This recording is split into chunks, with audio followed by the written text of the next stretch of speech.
Hi, hello, what's good? What's up? I'm Hannah, welcome back to my channel, and welcome back to Pros and Cons, where I review books however the fuck I want. So it's been like a digital century since I was on YouTube, and in that time, I've watched a lot more book reviews, and like, I know what you people want, and by you people, I mean me. I know what I want, and what I want is the hot goss. I don't need to read as much as I need to hear people talk mad shit about books that I have no intention of reading. Anyway, today we're talking about Circe. I got this book for my birthday and I have not been able to share my honest opinion about it with anybody because the person who got it for me, I love very much. And I don't want them to think less of me, and they loved this book, and I'm not an asshole. So instead of telling them in private that I didn't like their book, I made a public YouTube video about, okay, I am the asshole. I don't need to make a Reddit thread about it. Okay. Now, this is not to say if you like this book, I don't think any less of you. This is a highly readable book. I gave this book 3 stars, and I tore ass through this book. Like, tore ass.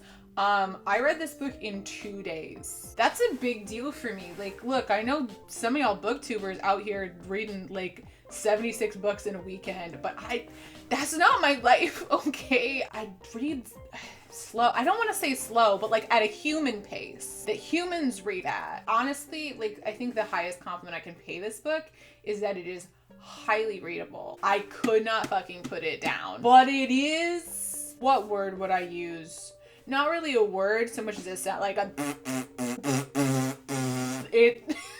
So this is 3 from me. This is by Madeline Miller. I don't know if it's Madeline or Madeline. I could look it up. I won't. I believe is the same person who wrote The Song of Achilles, which I also tried to read like a bazillion years ago when I was in college. And I also remember not liking at all. But I think it was way less readable than this book. So I didn't get through it. So I didn't realize, like, it didn't fully catalyze how much I didn't like it, you know what I mean? But this book, I got all the way through in a, like, ridiculous amount of time. So I know I don't like it. Okay, I'm gonna give you like the 3-star sales pitch. If you want a book to read because you'll just get sucked into it like it's a fucking Dyson, you want this book. It's not short, but you'll feel good about tearing ass all the way through it. It's the kind of book that you really want to like get through, not to like have it be over with, but like because you want to know what's going to happen next. It's very gripping. The pacing is weird, but it feels good at the time. Circe as a character is interesting in the moment. Actually, I would say everything about this book is like interesting in the moment, and then you think about it for any longer than a minute and a half and you're like, wait. If you like Greek mythology, if you like new takes on Greek mythology, I don't know if this is really a new take, but if you're into that, this is a book. Anyway, that's my 3-star endorsement of this book. If you really want to read it and don't want any spoilers, you can go. The rest of us will be here spoiling the shit out of this book. Okay, I'm gonna take my jacket off because it's making for bad audio. I just fucking know it. We know these things. Okay, so the plot of this fucking book. So Circe is a mythological figure you might know about because she features in the Odyssey. She is the first daughter of Apollo and a nymph, right?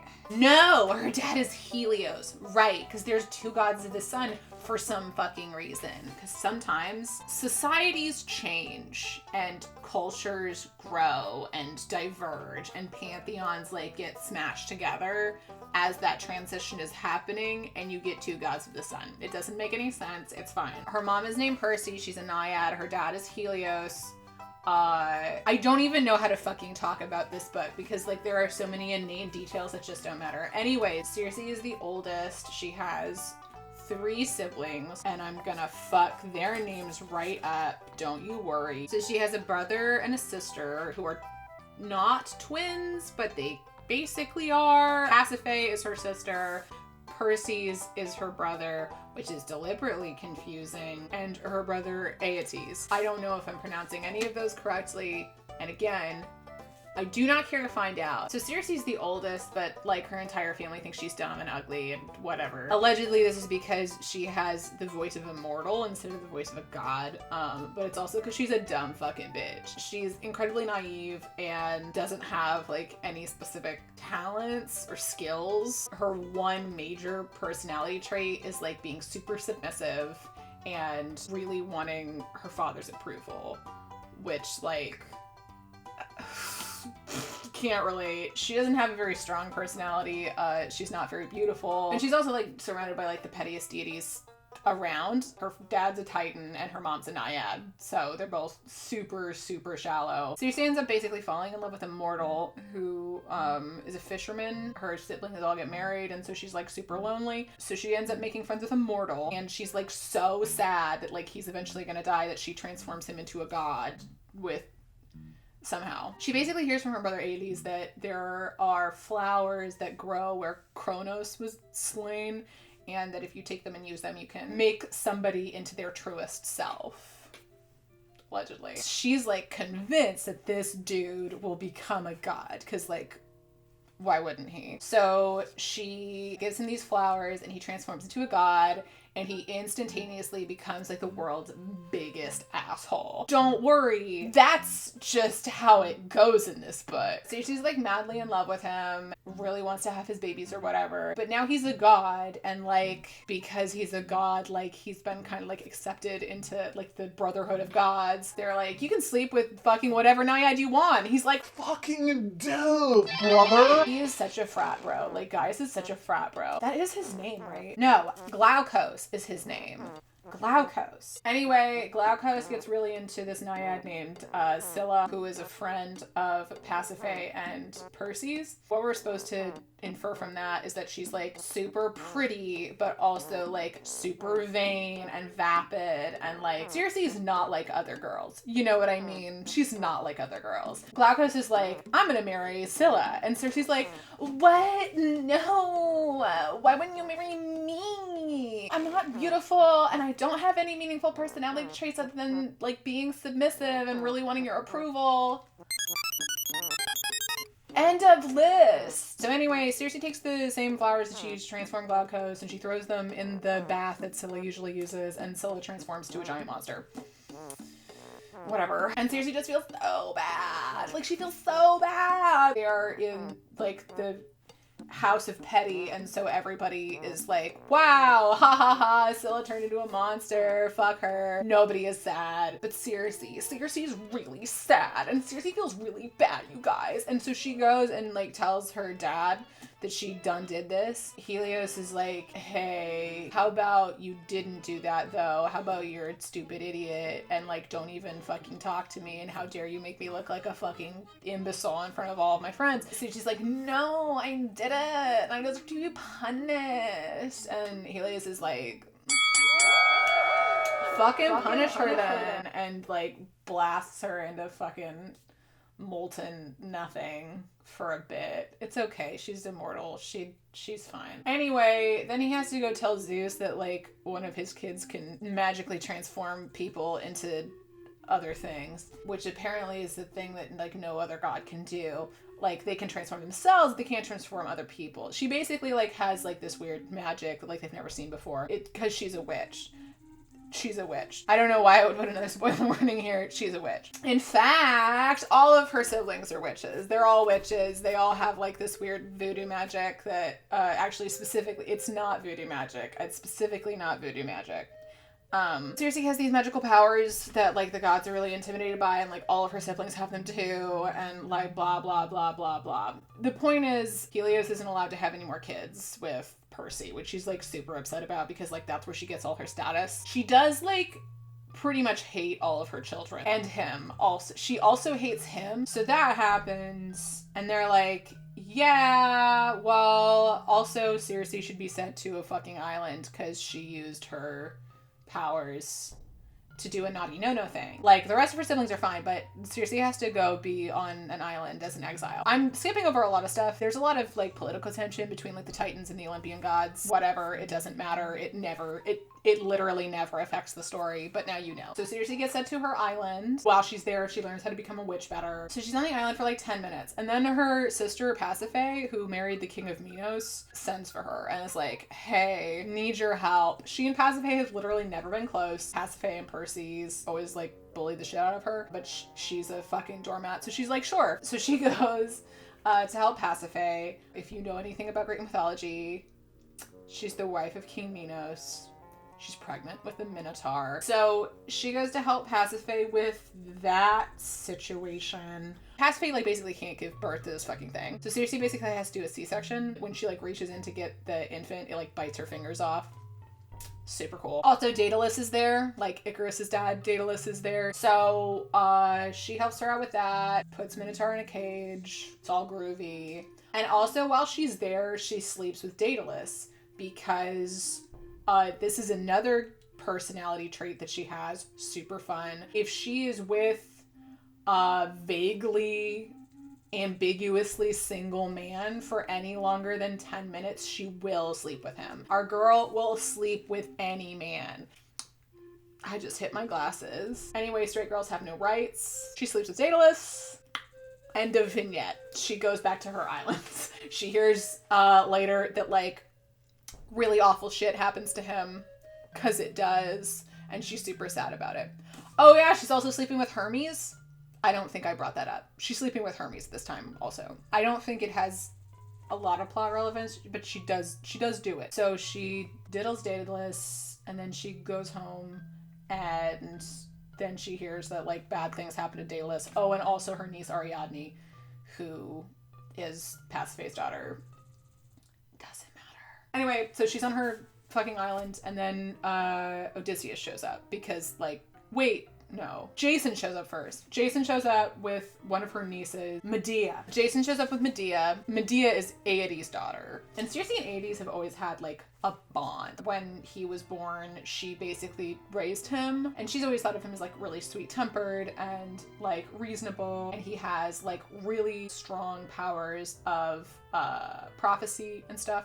So, like, he, like, knew about their powers before anybody else, and he, like, told Circe about her powers and, like, gave her a whole bunch of information on them that she didn't have. So Medea and Jason show up, and, like, Medea basically discloses to Circe that, like, off-screen, Aedes has become a gigantic dick. And don't worry, if that feels abrupt, and, like, it came out of nowhere, and, like, you really don't want that to happen again, where a male character is, like, pretty decent when they're around Circe, and then leaves and off-screen becomes, like, an evil megalomaniac.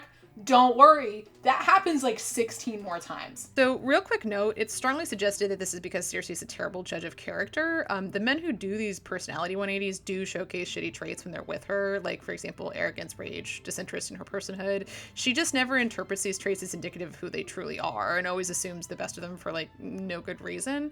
But Circe's poor judgment is never made explicit in the text, which has the effect of making these radical departures from Circe's perceptions of them seem totally out of left field and weird. So Medea shows up and she's like, me and Jason ran away from Aedes. He's an asshole now. Can you like wash this fucking curse off us and help us out? And Circe's like, hey, not to be weird, but like I just met you and I love you.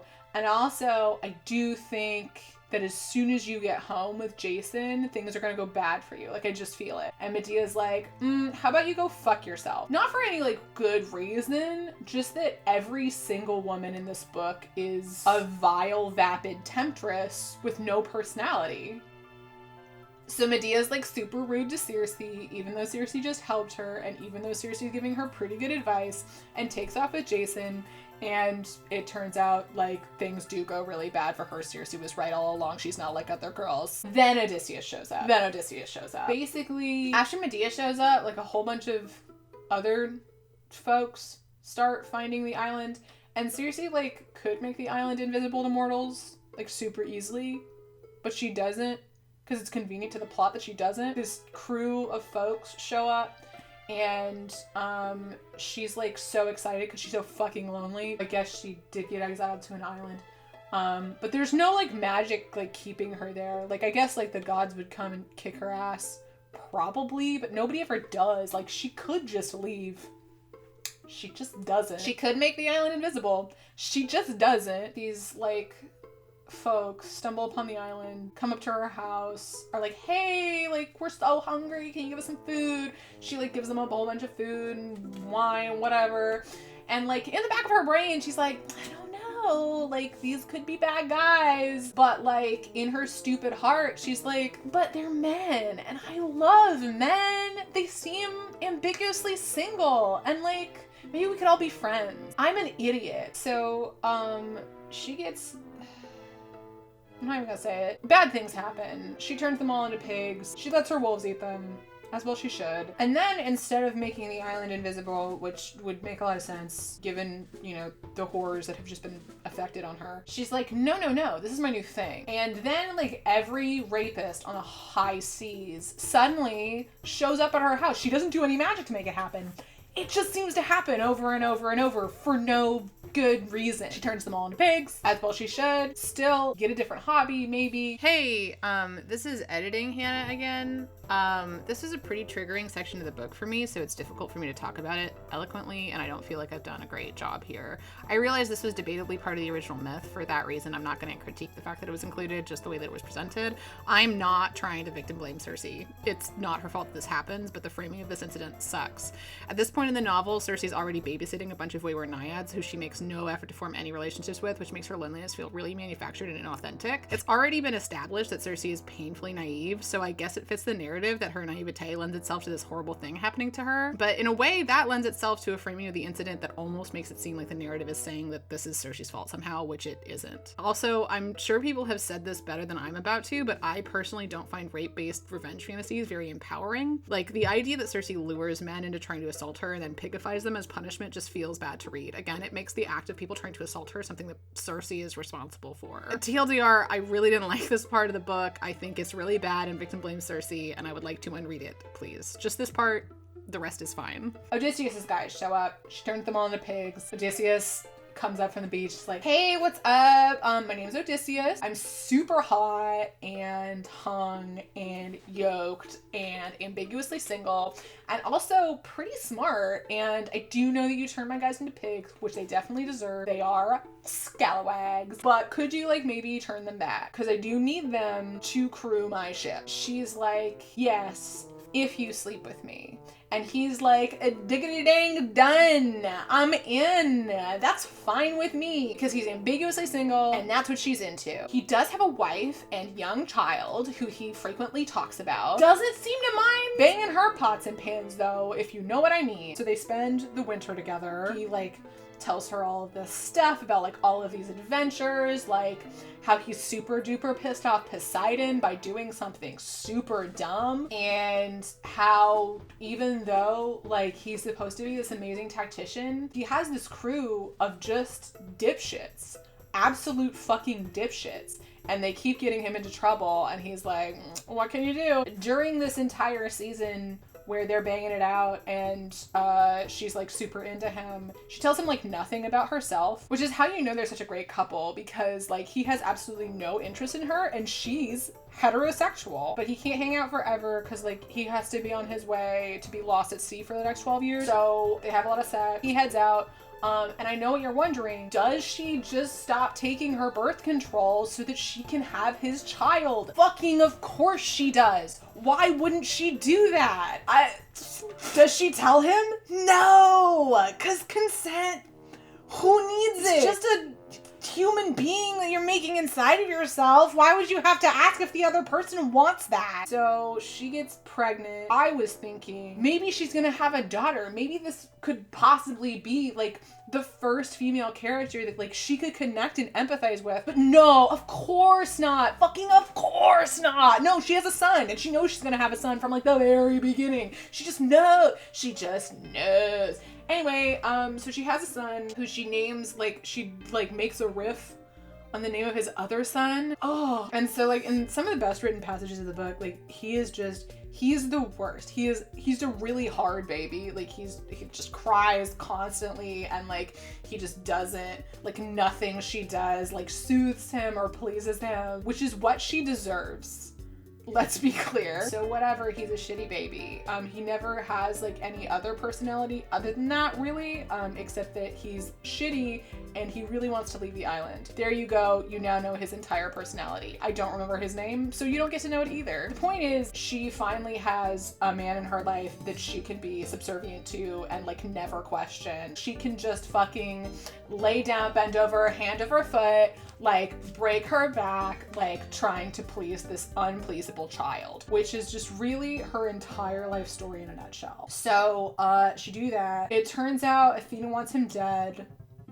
So that sucks. She like shows up and she's like, hey, your baby does suck. And when he grows up, he's gonna do something that's gonna really piss you off. As if all children do not grow up to like make their parents regret giving birth to them. Your parents love you very much, but you have definitely done something that has made them question your entire existence. That's just life. But so she's like, he's gonna be really shitty, so like just let me murder this infant baby. I'll give you another one. It'll be cool. We can be gay together. This is the coolest unrealized storyline in the entire book. And so she's like, controversial stance, I'm not pro baby murder. Athena's like, ooh, too bad. And Circe's like, no, I think reverse Uno. Basically casts a spell that finally makes the island fucking invisible and like the gods can't get in. Baby's safe. Shitty baby grows into shitty teenager and really wants to leave the island. That's like his only personality trait. Circe's like, no, but don't though. And he's like, Mom, you don't understand. I just gotta. She can't make any compelling argument for him to stay because she's never fucking like made him learn the spell that like keeps him safe. She's never made him learn to cook his own food. She fucking does everything for him like a servant. And so for some reason he doesn't value her or see her work as worthwhile. Hard to understand why. Instead of like providing a decent argument for why he shouldn't do that, she's like, okay, so she goes to some big creature. He has a name. I'll put it here. I'm not gonna look it up. It's like this big stingray, and she's like, I need your fucking barbed tail, which is like so big and bad that it can like kill gods. I need that so that my little shitty son will be safe. And he's like, okay, but you have to pass a trial. And she's like, okay, what is it? And he's like, you gotta touch the tail, which will mean that you will be in pain forever. You gotta do that. And she's like, okay. And she like fucking goes to do it. And he's like, dude, what the fuck? Like, no, like don't actually do that. What the fuck? Like, fine, just take it. And he gives it to her because what the fuck? Like, don't do that. So she takes it, she goes back, she like puts it on a spear and she gives it to her boy. And she's like, don't fucking take the hood off the spear and like touch anybody with it because they will instantly die. And he's like, cool, whatever. I don't value your contribution because I didn't have to do any of this myself. So he goes, because he wants to meet Odysseus. So he goes to meet Odysseus. And like fast forward 2 weeks, he's back with Odysseus's wife and other son. And he's like, hey, long story, I killed Odysseus. Whoopsie daisy. Because it turns out that Odysseus, who was fairly decent when he was around Circe, went off screen for a little bit and became an evil, raving, megalomaniacal dude. Somehow. I don't know how this keeps happening. It's crazy. Like, it turns out that, like, back in Ithaca, he was, like, being whacked. So Odysseus is crazy now because Circe hasn't fucked him in a while, and he didn't recognize his own son because he didn't know he existed. So he, like, tries to attack and kill him. Telethenon, or whatever his fucking name is like, well, don't do that, and accidentally stabs him with a spear, and he instantly dies. Like, one hit KO. And his brother, instead of being like, wow, what the fuck, is like, he did suck, because he hasn't fucked Circe in a while. So anyway, his half-brother and his not mom are here, Odysseus' wife. And for just a rare fleeting moment, you're like, maybe in this last fucking 10% of the book, Circe's gonna learn how to relate to another woman and, like, understand that other women, like, have emotional depth and like are interesting and like she could be friends with one. But no, that is not what happens. No, what happens is she fucks Odysseus's other son because he's ambiguously single and a man and she's heterosexual. It's so fucking skeevy. It's so skeevy. And I hate it so much. Oh yeah, Telemachus, that's his name. So Telemachus is Odysseus's son with his wife and Telegonus is Circe's son with Odysseus. Anyway, so Athena shows up. Circe's like, oh, like Odysseus was her patron. She wants his son to be her new golden boy. And like she goes to Telemachus and is like, hey, do you want me to be a golden boy? And Telemachus is like, no, I do. No, my defined personality traits in this book are that I'm kind of simple and like a bit of a dullard. Like I don't do anything interesting. The only thing that I really do is fuck Circe. So, and Athena's like, well, Odysseus had 2 sons. What about it, Telegonus? Do you want to do it? And Telegonus is like, fuck yeah, I do. Fuck my mom. I'm a shitty kid. Gonna keep being shitty, I guess. So he goes off and like is Athena's new golden boy. Good for them, I guess. I hope they're happy. Circe's like real sad about it, but not that sad because she has another man in her life. So she like gives her island to Odysseus' wife and is like, hey, it's been implied this whole book that like you can only be a witch if you have a specific bloodline.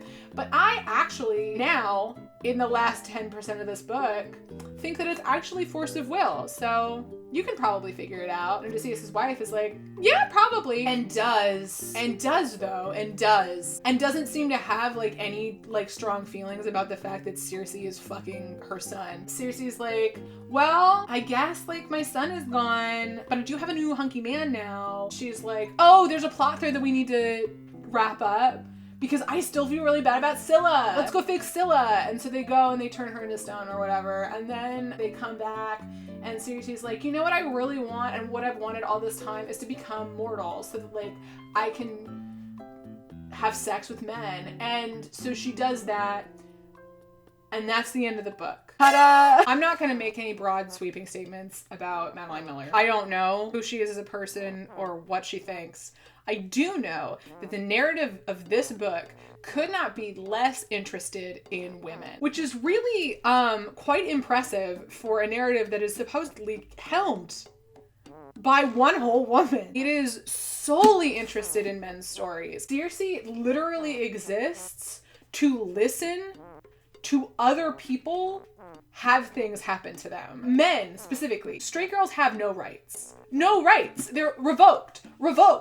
Every single woman character in this book, other than Circe and Penelope, is Odysseus' wife's name, right? And Ariadne, who is around for one scene and then tragically dies off screen. They are the only 3 women characters. And I will remind you, Penelope is only present physically for like maybe 10 pages of a, let's check it, 400-page book. These are the only 2 women characters who are allowed to be sympathetic at all. No other women characters are in any way portrayed as sympathetic or like having any kind of like depth or advanced thought. Circe is so not like other girls that it renders all other women like a weird demonic subspecies that she just can't relate to. Every woman that she runs into is just evil, just like evil and vapid. And like every once in a while you'll get like a little fleeting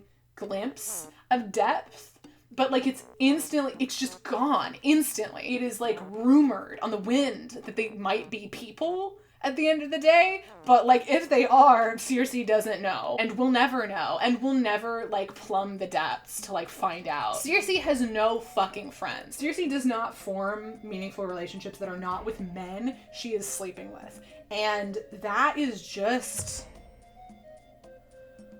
oh my god, I just can't stand it. It's like blows my mind. Hey, editing Hannah here again.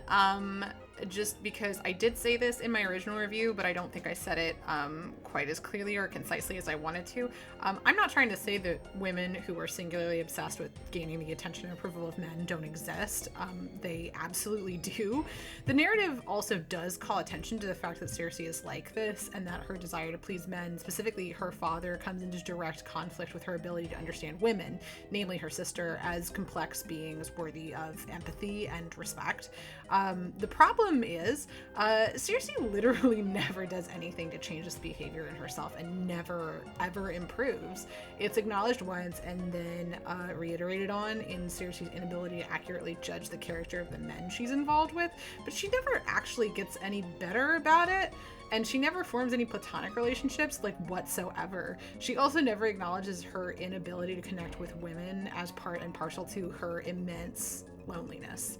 It gets to the point where it feels very weird that this isn't part of her journey, especially for a book that's billed as a quote-unquote feminist retelling of the myth.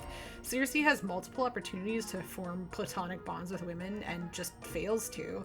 It feels especially weird when the story turns out to have supposedly been about Circe's quest to become mortal all along. Like, she can't relate or empathize with fully half of the mortal population. How is she ready to become mortal? I have never read a character who is less active in their own story. She literally is present to bear witness to other, better, more interesting stories than her own most of the book. Fuck. I'm not gonna say it was a waste of my time because it passed the time so quickly. I had so much hope for this book. Like, I legitimately spent like the first third of the book like riveted, like just sure that like this was the foundation for a big transformative character arc into somebody super active and who like really was ready to address their problems head on and like fix all of these things that were being built as like super toxic and super not great. And then I got about 2/3 through the book and I was like, okay, it's taking a while, but that could still happen. And then I was in the last third of the book and I was like, oh, it's just not gonna. She's gonna run into like several women characters that she could form connections with and like have a friendship with, and she's just not gonna do that. I gleefully disliked this book. I think it's really good for a hate read because it really does like hit that perfect like balance between really well written and really poorly conceived. And I think that's wonderful. And I'm really glad I got it as a gift. And I'm really glad I got to share with you how much I fucking hated it. And yeah, that's it. I don't have anything more to say. I will be posting more reviews or something in the future. And if I don't, I guess I won't. Straight girls have no rights. Period.